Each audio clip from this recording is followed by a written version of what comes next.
अस्सलाम वालेकुम रहमतुल्लाहि व बरकातहू। अल्लाह से मदद मांगना बहुत बड़ी इबादत है। अल्लाह रब्बुल इज़्ज़त की चाहत भी यही है कि बंदा मुझसे मांगे, क्योंकि इस कायनात में देने वाली ज़ात सिर्फ अल्लाह की है। अल्लाह खुद फरमाते हैं, मुझसे मदद मांगो। किसके ज़रिए से? नमाज के ज़रिए से और सब्र के ज़रिए से। सब्र एक बहुत बड़ी ताकत है अल्लाह से मदद हासिल करने के लिए। हम समझते नहीं हैं इस बात को कि सब्र के अंदर एक बड़ी ताकत है। अल्लाह कहता है, जो सब्र करने वाले हैं मैं उनके साथ हूँ। अल्लाह की तरफ उसका मुशक्क़त आ जाए, तकलीफ़ आ जाए, उस पर सब्र करना, लोगों को ना बताना, सिर्फ अल्लाह ही को बताना, अपने हालात पे बिल्कुल खामोश हो जाना, सब्र कर जाना। इसका क्या नतीजा क्या होगा? कुछ वक़्त के बाद, कुछ अरसे के बाद या फौरी अल्लाह की मदद ज़रूर आती है।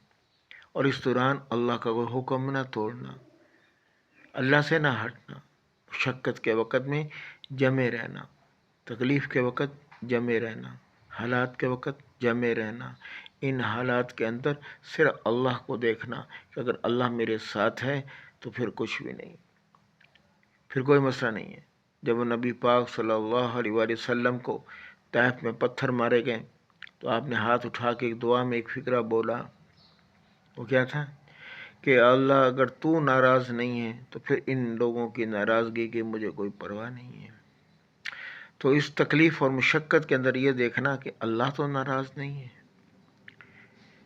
पर अल्लाह की नाराज़गी की फ़िक्र करना, लोगों की नहीं, मुशक्क़तों की नहीं, तकलीफ़ों की नहीं, परेशानियों की नहीं, बल्कि उन तकलीफ़ों को, परेशानियों को खुश होकर सहना, बर्दाश्त करना। फिर अल्लाह की मदद आती है, अल्लाह पाक इस आदमी के साथ हो जाते हैं। और जब अल्लाह की मदद आ जाए तो फिर अल्लाह पाक इसके कामों को बना देते हैं, इसकी मुश्किलों को आसान कर देते हैं, इसकी परेशानियों को दूर कर देते हैं, इसके दुखों को ख़त्म कर देते हैं, इसकी तकलीफ़ों को ख़त्म कर देते हैं। तो अल्लाह से दुआ मांगना सबसे बड़ा वजीफ़ा हयात क्या है? अल्लाह के साथ बातें करना, अल्लाह से दुआ मांगना, बार बार अल्लाह से कहना, या अल्लाह मेरा ये मसला, या अल्लाह ये मसला, या अल्लाह ये मसला। ये अल्लाह को पसंद है, अल्लाह को ये बहुत बड़ा पसंद है। अल्लाह से ताल्लुक़ जोड़ना, अल्लाह को अपनी मुश्किलें बताना, क्योंकि अल्लाह ही मुश्किल कुशा है। अल्लाह के अलावा कोई मुश्किल कुशा नहीं है।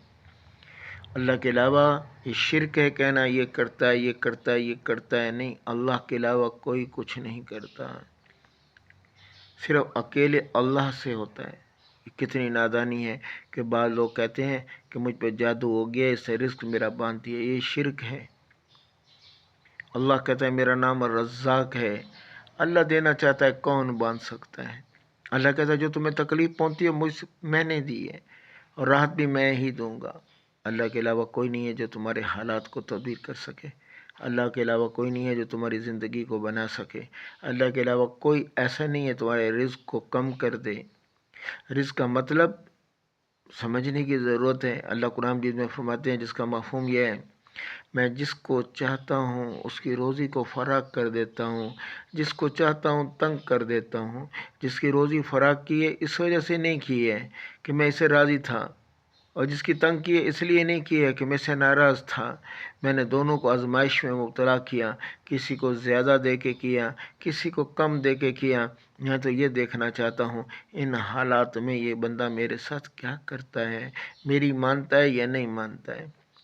चीज़ों में लग के अल्लाह को भूल जाना ये नुकसान की बात है। चीज़ों में लग के अल्लाह की नाफरमानी पे आ जाना ये शिकस्त की अलामत है। चीज़ों में लग के अल्लाह के हुक्म की इताअत ना करना, दूसरे के तरीके की इताअत ना करना, अल्लाह को भूल जाना